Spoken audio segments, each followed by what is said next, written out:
Michelle Yeoh's Star Trek movie can't tell the story that Discovery promised. Michelle Yeoh's Star Trek Section 31 can't act as a continuation of Star Trek Discovery's clever setup for the infamous covert organization.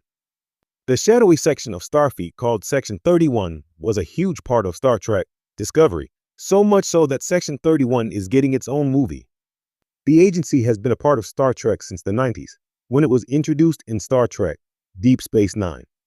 Over the last few decades, Section 31 has played a vital role in many Star Trek TV shows, and it shows no signs of slowing down. As Star Trek's first streaming movie, Star Trek Section 31 is under a lot of pressure to deliver quality Star Trek content in a brand new format for the franchise. Luckily, Star Trek Section 31's cast is led by Academy Award winner Michelle Yeoh and highlights a phenomenal roster of actors. Yeoh reprises her role as Emperor Philippa Georgiou, whose character in Star Trek Discovery was vital to Section 31's narrative. Star Trek Discovery Season 2 ended by revamping the organization, but several factors prevent Star Trek Section 31 from picking up where it left off. Section 31 movie can't follow up Star Trek Discovery setup over the last decade. The Star Trek timeline has grown in more ways than one, and it's certainly become more complicated. With limited details surrounding the film, many fans are wondering when the Star Trek Section 31 movie is actually set and where it fits into that timeline. While no exact in-universe date has been released, Star Trek Section 31 takes place, at least partially, in the 24th century Lost Era, several decades after the end of Star Trek Discovery Season 2. At that time, control of Section 31 was handed to Commander Ash Tyler, Shazad Latif, and Starfleet promised an overhaul of the thus far rather problematic organization. Since it will take place so long after the agency's overhaul, Star Trek Section 31 will struggle to follow Star Trek Discovery Season 2, even though the end of the season set up the perfect opportunity to do so.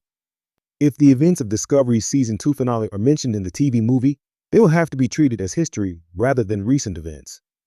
This dilemma complicates the timeline of the film, but it also allows Star Trek Section 31 to create its own version of what happened to Section 31 since we saw it last. Section 31 still isn't a secret in Star Trek's next movie. Trouble with the timeline isn't the only canon adversary Star Trek Section 31 faces as it nears its 2025 release date. Beginning with Star Trek Deep Space Nine, every known member of Section 31 has almost always been depicted as Star Trek's version of spies because the organization is a secret.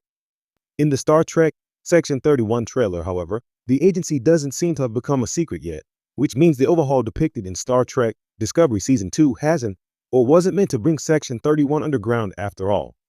Since Star Trek Section 31 promises to provide a different look at Star Trek, changes to canon might be necessary. Even without canon changes, Section 31 can still bridge the gap between Star Trek Discovery Season 2 and the agency's beginnings in Star Trek Deep Space Nine by introducing more secretive operations and covert narratives. Considering the dark and militant portrayal of Section 31 in Star Trek Into Darkness, there is a lot of potential for Star Trek Section 31 to carve a new future for the espionage agency rather than rely on Star Trek Discovery's post-Season 2 setup